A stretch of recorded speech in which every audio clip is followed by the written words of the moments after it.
آتا ہے یہ فرعون کی بیوی آخرت میں امام الانبیاء کی بیوی بنائی جائے گی۔ فرعون کی بیوی یہ مسلمان ہو گئی تھی، بادشاہ کی بیوی ہے، شاہانہ لباس پہنتی ہے، شاہانہ کھانے کھاتی ہے، شاہی محل میں رہتی ہے، حکمرانی ہے، لیکن سمجھ آ گئی کہ میرا خامد جھوٹا ہے، موسیٰ علیہ السلام سچے ہیں، کلمہ پڑھ کے مسلمان ہو گئی۔ اب جانتی تھی کہ فرعون سولی لٹکایا کرتا ہے یا جسم میں کیل ٹھوک دیتا ہے، ایک کیل ٹھوک دیا مجھے رب مانو، نہیں مانا، دوسرا کیل نہیں مانا، تیسرا کیل ٹھکتے تو دوسرے کے جسم میں، ٹھوکنے والے کو کیا پتا کہ اس پہ کیا گزر رہی، وہ تو اپنی اکڑ میں ہے، کیل ٹھوکوں گا، یا پھر ایک ہاتھ کاٹ دیا دوسرا پاؤں کاٹ دیا دوسری طرف والا، نہیں تو مجھے رب مان۔ اب یہ جانتی تھی کہ انہی عذابوں میں سے کوئی نہ کوئی عذاب ملے گا، لیکن جی چاہی چھوڑ دی۔ جب سمجھ آ گئی رب چاہی پوری کر دی، مسلمان ہو گئی، اس نے سولی لٹکا دی۔ اندازہ لگاؤ، قربانی تو قربانی ہے، لیکن پھر اللہ پاک جب اس قربانی پہ انعام دیتا ہے وہ بھی دیکھنے چاہیے انعام کیا دیتا ہے۔ ہم صرف قربانی کو دیکھتے ہیں کہ یہ چیز جائے گی، یہ چیز جائے گی، ارے آنا دیکھیں آئے گا کیا۔ اگر جانا ہی دیکھیں تو کوئی زمیندار بیج نہ ڈالے، کوئی تاجر مال نہ ڈالے دکان میں، جانا ہی دیکھیں، آنا دیکھنا چاہیے۔ کل کائنات سے زیادہ خوبصورت خامد ملا فرعون کی بیوی کو، اجمل الناس احسن الناس، ساری انسانیت سے زیادہ خوبصورت تھے امام الانبیاء۔ جیسے مرد کو خواہش ہوتی ہے میری بیوی خوبصورت ہو، اسی طرح عورت کی بھی خواہش ہوتی ہے میرا خامد خوبصورت ہو۔ کل کائنات سے خوبصورت خامد ملا۔ اسی طرح امام الانبیاء والی جنت، صبح سن رہے تھے، اولیاء کی جنت، صحابہ کی جنت، نبیوں کی جنت، امام الانبیاء کی جنت، کل انسانیت میں سب سے افضل ترین امام الانبیاء ان کی جنت میں رہے گی، اور ابد الاباد کروڑوں اربوں خربوں سال نہیں، ہمیشہ زندگی انہی کے ساتھ گزارے گی۔ یہ ہے جی چاہی چھوڑنے اور رب چاہی پوری کرنے کا انعام۔ میں نے اور آپ نے، ہم نے فیصلے کرنے ہیں بقایا ساری زندگی، جی چاہی پہ چلنا ہے یا رب چاہی پہ چلنا ہے، ہم فیصلہ کر کے اٹھیں گے۔ یہود کی یہ صفت قرآن نے بیان کی، وہ کہتے ہیں سمعنا وعصینا، سن لیا ہے، ماننا نہیں، ہم نے نافرمانی کی ہے، ہم نافرمانی کریں گے، نہیں ماننا ہے، سن لیا بابا، کرنا نہیں ہے۔ اللہ پاک قرآن میں کہتے ہیں اگر وہ کہتے سن لیا اور اطاعت کی، یہ تھا بہترین، سننا اور اس پہ چلنا۔ میں آپ سے پوچھتا ہوں، بول کے بتاؤ، ایک آدمی اسٹیشن پہ جانا ہے، راستہ پوچھا، راستہ بتانے والے نے بتا دیا، اس نے سن لیا کہ یہاں جاؤ، پھر یوں مڑنا، پھر یوں مڑنا، پھر یوں مڑنا، یوں پہنچ جانا، یہ سن لیتا ہے، چلتا نہیں ہے۔ فیصلہ کر لیا کہ میں نے اس پہ چلنا نہیں ہے، وہ کتنے دنوں میں اسٹیشن پہنچ جائے گا بول کے بتاؤ؟ سال میں؟ 10 سال؟ تم کہہ رہے، وہ کہتے پوری زندگی نہیں پہنچے گا۔ جب چلنا ہی نہیں ہے تو پہنچنا کیا ہے؟ سمعنا واطعنا، سن لیا، ہم مطیع ہیں، مان کے چلیں گے، ہاں اطاعت کریں گے۔ جی چاہی چھوڑ دینی ہے، رب چاہی پوری کر دینی ہے۔ اور سنو، رب چاہی پوری کرنے والا امام الانبیاء علیہ السلام معراج والی رات گئے مسجد اقصی، مصر کے برابر سے گزرنا پڑتا تھا، مصر نہیں جانا تھا، سیدھے جانا تھا ملک شام، مصر رہ جاتا ہے مغرب کی طرف، جاتے ہوئے بائیں ہاتھ کی طرف۔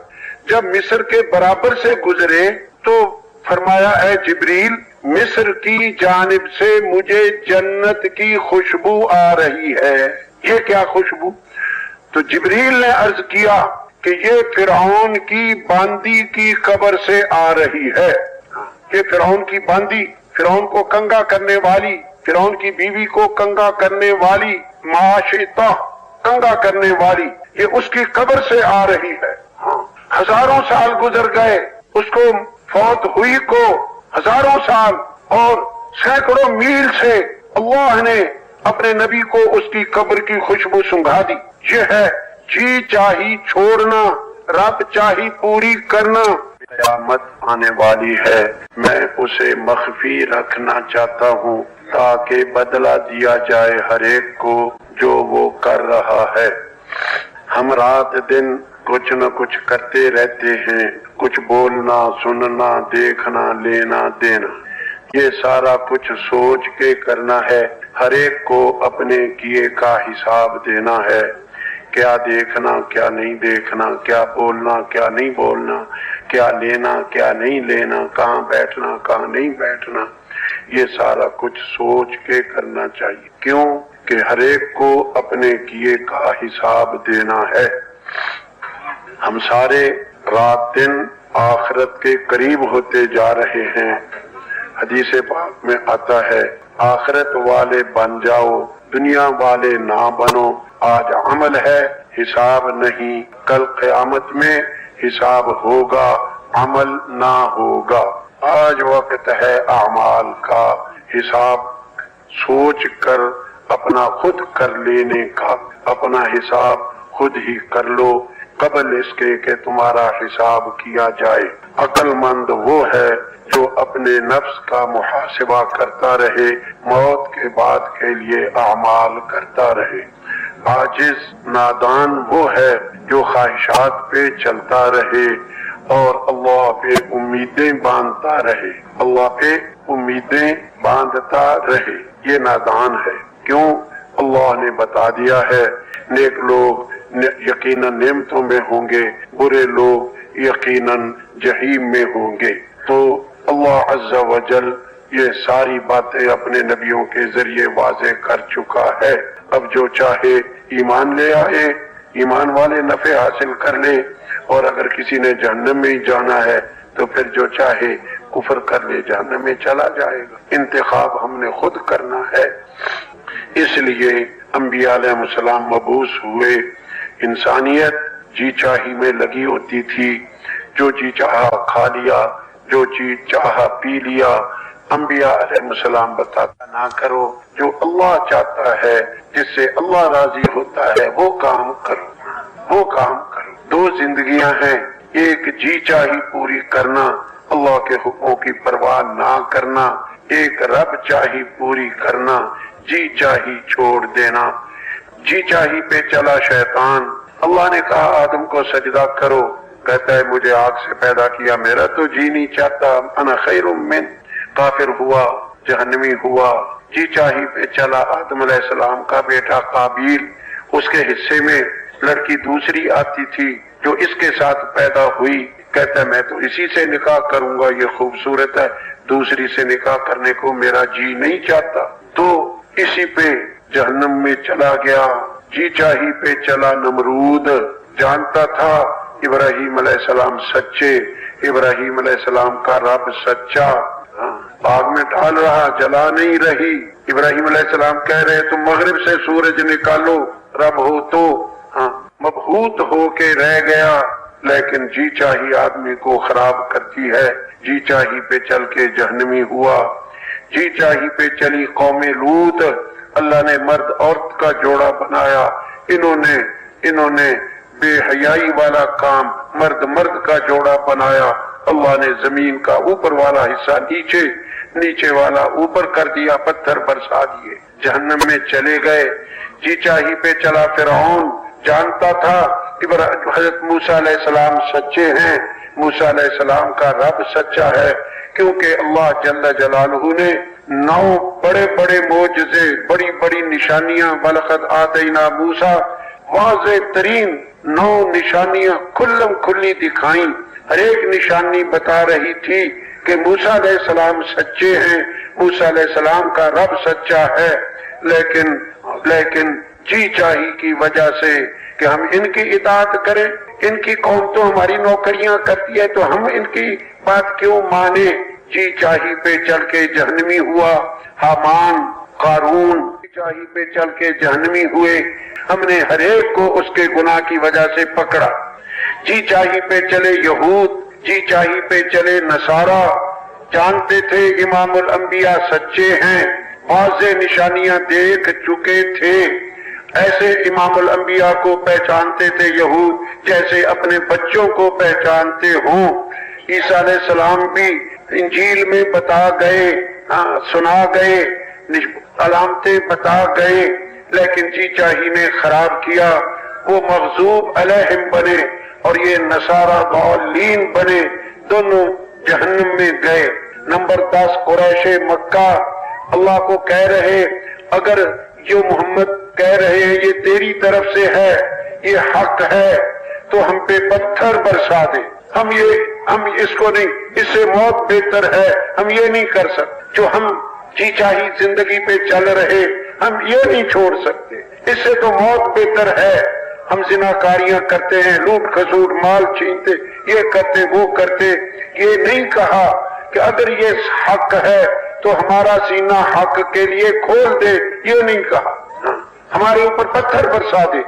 یہ 10 طبقات قرآن پاک سے بتائے ہیں، 10 کے 10 قرآن پاک سے عرض کیے ہیں، جی چاہی پہ چل کے جہنمی ہوئے۔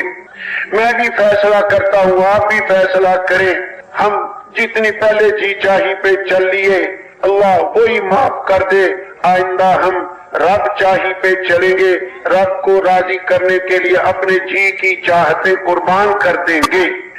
جی چاہی قربان کرنے والے سیدنا ابراہیم علیہ السلام، اللہ جل جلالہ نے حکم دے دیا، بیوی اور بچہ، جہاں کھانا نہیں پانی نہیں، مکے کے پہاڑ جہاں کوئی شے نہیں تھی، ایک دانہ کھانے کا نہیں، غیر ذی زرع، اور ایک پانی کا قطرہ نہیں، وہاں چھوڑ کے واپس چلے جاؤ ملک شام۔ 1 مہینے کی تقریباً مسافت تھی جو ایک طرف کی، چھوڑ کے چلے گئے۔ اللہ کا کہنا مان لیا، جی نہیں چاہتا بیٹے اور بیوی کو ایسے چھوڑ کے چلا جائے، لیکن رب چاہی پوری کر دی۔ پھر بڑی مدت گزری جو اللہ کو منظور، اللہ نے کہا جاؤ دیکھ آؤ بیوی بچہ، لیکن ایک شرط لگا دی، یہ دھیان سے سننے کی باتیں ہیں، ایک شرط لگا دی کہ وہاں سواری سے نیچے نہیں اترنا۔ 1 مہینے کی مسافت طے کر کے پہنچے ہیں بیوی کے پاس، بچے کے پاس، سواری کھڑی ہے، اونٹ، پوچھ رہے کیا حال ہے؟ بیوی نے کہا تشریف لاؤ، نیچے اترو، بیٹھو، بتاتے ہیں باتیں۔ کہنے لگے نیچے اترنے کی اجازت نہیں۔ مدتوں بعد آئے ہیں، مدتوں بعد جی چاہی چھوڑ دی، رب چاہی پوری کر دی، نیچے نہیں اترے۔ بیوی نے کہا اونٹ بٹھاؤ، آپ کے پاؤں پہ مٹی بہت لگی ہے، میں پاؤں دھو دیتی ہوں۔ بیوی نے پاؤں دھو دیے، انہوں نے اونٹ کو چابک لگایا، کھڑا کیا اور واپس۔ پھر بڑا وقت گزرا، کئی سال گزرے، بچہ بھاگ دوڑنے کے قابل ہو گیا۔ اب پھر کہا مل آؤ، پہلی دونوں قربانیوں سے بھی بڑی قربانی ڈال دی کہ بیٹے کو ذبح کر دو۔ بیٹا ذبح کر کے چلے گئے، وہ اللہ کی مرضی ذبح نہیں ہونے دیا، جی چاہی چھوڑ دی، رب چاہی پوری کر دی۔ پھر بڑا وقت گزرا، بیٹا جوان ہو گیا، شادی کے قابل ہو گیا، شادی میں شامل ہونا اس کی اجازت نہیں دی کہ جاؤ بیٹے کی شادی کر آؤ۔ بیٹے نے خود ہی کسی مناسب دیکھ کے شادی کر لی۔ پھر اجازت ہوئی جاؤ دیکھ آؤ، لیکن ٹھہرنا نہیں، یہ ہوش سے سننے کی باتیں ہیں۔ پہنچ گئے، اسماعیل علیہ السلام گھر میں نہیں، بیوی تھی۔ پوچھا اسماعیل کہاں؟ کہنے لگی وہ تو شکار کے لیے گئے۔ پوچھا تمہارا حال کیا، زندگی کیسے گزر رہی؟ کہنے لگی تنگیوں والی، مشکلات والی گزر رہی۔ کہنے لگے مجھے تو ٹھہرنے کی اجازت نہیں، میں تو واپس جاتا ہوں، جب اسماعیل آئے میرا سلام کہہ دینا اور یہ کہہ دینا گھر کے دروازے کی چوکھٹ بدل دو۔ چلے گئے۔ اسماعیل آئے، بیوی نے حال بتایا، کہا وہ تو میرے باپ تھے اور تجھے طلاق دینے کا کہہ گئے، تو نے ناشکری کے کلمات کہے، طلاق دے دی۔ پھر وقت گزرتا گیا، کسی مناسب عورت دیکھ کے اور شادی کر لی۔ پھر مدتوں بعد اجازت ہوئی جاؤ مل آؤ، لیکن پہلے والی شرط پھر لگا دی، وہاں ٹھہرنا نہیں۔ پھر آئے تو اسماعیل گھر میں نہیں علیہ السلام۔ پوچھا اسماعیل کہاں؟ بیوی نے عرض کیا کہ وہ تو شکار کے لیے گئے۔ کہا تمہاری زندگی کیسی گزر رہی؟ بیوی نے کہا، یعنی اسماعیل علیہ السلام کی بیوی، ان کی بہو، کہ اللہ کا شکر ہے، شکار کا گوشت کھاتے ہیں، زمزم والا پانی پیتے ہیں، اور اس نے اللہ کی حمد و ثنا کی، شکر ادا کیا۔ کہا مجھے تو ٹھہرنے کی اجازت نہیں، میں تو جاتا ہوں۔ اسماعیل آئے میرا سلام کہہ دینا اور کہہ دینا گھر کے دروازے کی چوکھٹ اس کو محفوظ رکھو اور چلے۔ اسماعیل علیہ السلام آئے، بیوی نے سارا حال بتایا کہ وہ تو میرے باپ تھے، تجھے محفوظ رکھنے کو کہہ گئے۔ اب اندازہ لگاؤ، کہنا آسان ہے، اسماعیل وہ جو مانگ کے لیا، دودھ پیتا چھوڑا تھا، اب جوان ہو گیا، شادی ہو گئی، پھر دوسری مرتبہ بھی شادی ہو گئی۔ اللہ پاک دیکھ رہا، یہ بھی کر سکتا تھا اللہ پاک، مہینے کا سفر کر کے جاؤ گے، اچھا 2 راتیں رہ لینا، 3 راتیں رہ لینا، چلو 1 رات ہی رہ لینا، چلو رات نہ رہنا، شام تک ٹھہر جانا۔ اللہ اپنے بندے کو آزماتا ہے۔ ان کو ملنے کے لیے گھر بھیج دیا، بیٹے کے دل میں ڈالی کہ چل شکار کر کے۔ اللہ بیٹے کو وہی کر سکتا تھا کہ آج تیرا باپ آنے والا ہے، تو آج شکار کو نہ جا، باپ کو مل لینا۔ نہیں، باپ کو ادھر بھیجتا ہے مہینے کا سفر کر کے، اور بیٹے کو شکار میں بھیجتا ہے اور کہتا ہے ٹھہرنا نہیں ہے۔ اور ابراہیم علیہ السلام جی چاہی چھوڑ رہے، رب چاہی پوری کر رہے۔ اب اگلی بات انجام جی چاہی چھوڑنے کا۔ اب پھر 6 مرتبہ ان کو بھیجا، اب ٹھہرنے کی بھی اجازت ہو گئی۔ باپ بیٹے سے بیت اللہ تعمیر کروایا۔ اس دور سے لے کر قیامت تک بیت اللہ کے حج، عمرے، اعتکاف، طواف، ذکر، عبادت، تلاوت، ایک نیکی لاکھ برابر، وہ ساری کی ساری حضرت ابراہیم علیہ السلام کے حساب میں ہے۔ ان سب کے برابر اکیلے ابراہیم علیہ السلام کو اجر و ثواب ملے گا۔ بیٹے کے گلے پہ چھری پھیری تھی، اللہ نے بیٹا بھی بچا لیا اور قیامت تک کے لیے قربانی کا سلسلہ جاری کر دیا، اور قربانی پہ اتنا اجر و ثواب طے کر دیا، جتنے جانور کے جسم پہ بال ہیں اتنی نیکیاں ملیں گی۔ بھیڑ اور دمبے کے جسم پر تو بڑے گھنے بال ہوتے ہیں، اون ہوتی ہے، باریک باریک بال اور جڑے ہوئے، فرمایا اس کے بھی ہر بال کے بدلے نیکی۔ اور سنو، یہ تھوڑی سی اگر بندہ قربانی کر جائے تو اللہ جل جلالہ دینے کے لیے دہانے کھول دیتا ہے، بہت دیتا ہے۔ اے ابراہیم، تیری اولاد میں سے بھیجوں گا۔ کسی کا بیٹا حافظ ہو جائے وہ خوش ہوتا ہے، مٹھائیاں تقسیم کرتا ہے کہ میرا بیٹا حافظ ہو گیا۔ جس کا بیٹا عالم ہو جائے وہ خوشی خوشی آنے بہانے لوگوں کو بتاتا ہے کہ میرا بیٹا عالم ہو گیا، وہ فلاں جگہ مدرس ہے، مفتی ہے۔ یہ وہ قسمت ابراہیم علیہ السلام، وہ قربانیاں اس پہ عطا۔ دیکھو فیصلہ کر دیا کہ اب جس کو بھی نبوت دوں گا تیری اولاد میں سے دوں گا۔ ایک بیٹا اسحاق، وہ بھی نبی، ان کے بیٹے یعقوب، وہ بھی نبی، ان کا بیٹے یوسف علیہ السلام، وہ بھی نبی، ان کے 11 بھائی، 12ویں یوسف علیہ السلام، 12 قبیلے ہو گئے، ہر قبیلے میں نبی نبی نبی نبی، انبیاء بنی اسرائیل۔ دوسرا بیٹے اسماعیل، وہ بھی نبی، آگے ان کی اولاد میں امام الانبیاء علیہم السلام۔ تو پیارے بھائیوں، میں بھی فیصلہ کروں، آپ سب فیصلہ کرو، اور ساری امت مسلمہ سے فیصلہ کرواؤ کہ ہم جی چاہی پہ نہیں چلیں گے، رب چاہی پہ چلیں گے، اللہ جل جلالہ کے حکموں کو دیکھ کے چلیں گے۔ اور سنو، اللہ کے حکموں کو دیکھنے والا، جی چاہی چھوڑنے والا، جو اللہ کی چاہت ہے میں وہ پوری کروں گا، جو میرے جی میں آ رہا ہے میں اسے اللہ پر قربان کروں گا۔ یہ سارا مجمع فیصلہ کرے، میں نے بھی فیصلہ کیا، آپ بھی کرو، پھر کر لو، پھر کر لو، پھر کر لو۔ جی چاہی کے پیچھے نہیں چلیں گے۔ جو جی چاہا کھایا، یوں نہیں، جو جی چاہا پہنا، نہ، جو جی چاہا دیکھا، نہ، جو جی چاہا سنا، ہرگز نہیں، ہرگز۔